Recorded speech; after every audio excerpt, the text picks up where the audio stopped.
Hi friends, அனைவருக்கும் வணக்கம். Indian வங்கியில் வந்து பார்த்திங்கனாக்கா நகை கடை தள்ளுபடி சொல்லி கொடுத்துருக்கேன். மக்கள் குஷின்னு சொல்லி கொடுத்துருக்காங்க. அது என்ன தகவல்ன்றது தான் பார்க்க போகிறீங்க. இந்தியன் பேங்க் வந்து பார்த்திங்கனாக்கா 2 விதமான முக்கியமான தகவல் வந்து கொடுத்துருக்காங்க. ஒன்று வந்து பார்த்திங்கனாக்கா ரிசர்வ் பேங்க்கில் வந்து பார்த்திங்கனாக்கா ஒரு முக்கிய அறிவிப்பு கொடுத்துருக்காங்க. வந்து நகைக்கடன் வைப்பவர்களுக்கு வந்து பார்த்திங்கனாக்கா பல்வேறு நிறுவனங்களில் பொதுமக்கள் வந்து வைக்கிறாங்க. அதில் வந்து பார்த்திங்கனாக்கா மெயினாக பார்த்திங்கனாக்கா தனியார் நிறுவனங்கள், அதுக்கப்புறம் மூளைக்கு மூளை வந்து நகைக்கடன் வைப்பதற்காக கடை தந்து அந்த இடத்துல வைக்கிறாங்க. மக்கள் உஷாராக இருக்கணுன்றதுக்காக இந்தியன் வங்கியில் நகைக்கடனுக்கு தள்ளுபடி கொடுத்து பேங்க்கில் செக்யூர்டாக வைக்கணுன்றதுக்காக ரிசர்வ் பேங்க் வந்து ஒரு முக்கியமான தகவல் கொடுத்துருக்காங்க. அது மட்டும் இல்லாமல் இதற்கு வந்து இஎம்ஐ ஆப்ஷனும் எடுத்துகிட்டு வர போகிறாங்கன்ற மாதிரி சொல்லி கொடுத்துருக்காங்க. இந்தியன் பேங்க்கில் மட்டும் இல்லை, அனைத்து வங்கியிலும் பார்த்தீங்கன்னாக்கா வங்கியில் நகைக்கடன் வைப்பவர்களுக்கு ரிசர்வ் பேங்க் வந்து முக்கியமான தகவலாக மாதம் மாதம் இஎம்ஐ மெத்தடில் உங்கள் வங்கி கடனுக்கு நகைக்கடனுக்கு இஎம்ஐ ஆப்ஷன் கொண்டு வர போகிறாங்கன்ற மாதிரி சொல்லி கொடுத்துருக்காங்க.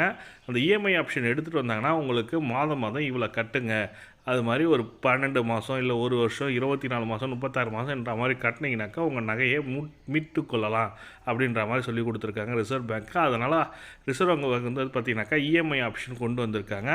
அது கூடவே பார்த்திங்கனாக்கா ரிசர்வ் பேங்க் வந்து இன்னொரு தள்ளுபடியும் கொடுத்துருக்காங்க. மக்கள் வந்து வங்கியில் வந்து நகைக்கடன் வைக்க வேண்டும் என்பதற்காக இன்னொரு முக்கியமான தகவல் வந்து பார்த்திங்கனாக்கா இந்தியன் பேங்க்கில் ப்ராசஸிங் சார்ஜ் கிடையாதுன்ற மாதிரி சொல்லி கொடுத்துருக்காங்க. நீங்கள் இந்தியன் பேங்க்கில் நகைக்கடன் முதல்ல வைக்க போகிறீங்கன்னா உங்களுக்கான ப்ராசஸிங் ஃபீஸ்ன்னு சொல்லிட்டு ஒரு அமௌண்ட்டு பிடிப்பாங்க. தங்க நகை மதிப்பீட்டாளர்னு சொல்லுவாங்க, அப்ரைசர். அவருக்கான சார்ஜஸ் வந்து பார்த்திங்கனாக்கா இருக்காது. நீங்கள் வந்து உங்களுக்கான ப்ராசஸிங் ஃபீஸ் இல்லாமல் நீங்கள் நகை கடன் வாங்க முடியும். இது வந்து ஃபஸ்ட்டு வந்து பேங்க் அக்கௌண்ட்டில் வைக்கிறவங்களுக்கு மட்டும்தான் இந்த ஆப்ஷன் கொடுத்துருக்காங்க.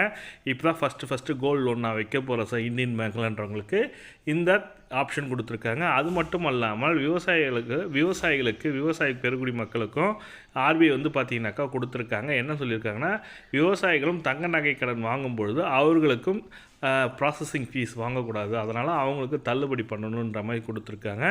இந்த 2 விதமான முக்கியமான தகவல் தான் ரிசர்வ் பேங்க் ஆஃப் இந்தியா வந்து அப்டேட் பண்ணியிருக்காங்க. இந்த தகவல் தான் உங்களுக்கு ஷேர் பண்ணியிருக்கேன். ஜனவரி 31 வரைக்கும் இந்த சலுகைகள் இருக்குன்ற மாதிரி சொல்லி கொடுத்துருக்காங்க. அதாவது தங்க நகை கடனுக்கான ப்ராசஸிங் ஃபீஸு கிடையாது என்பது ஜனவரி 31 இந்த மாதம் 31 வரைக்கும் இருக்குன்ற மாதிரி சொல்லி கொடுத்துருக்காங்க. நீங்கள் நகை கடன் வைக்கணும்னு நினைப்பாங்க, இந்தியன் பேங்க் மட்டும் வைங்க, ப்ராசஸிங் ஃபீஸ் இல்லைன்ற மாதிரி சொல்லி கொடுத்துருக்காங்க. இந்த தகவல் தான் உங்களுக்கு ஷேர் நினச்சேன். இந்த வீடியோ பிடிச்சிருந்தால் லைக் பண்ணுங்கள், கூடிய சப்ஸ்கிரைப் பண்ணுங்கள். தேங்க்யூ.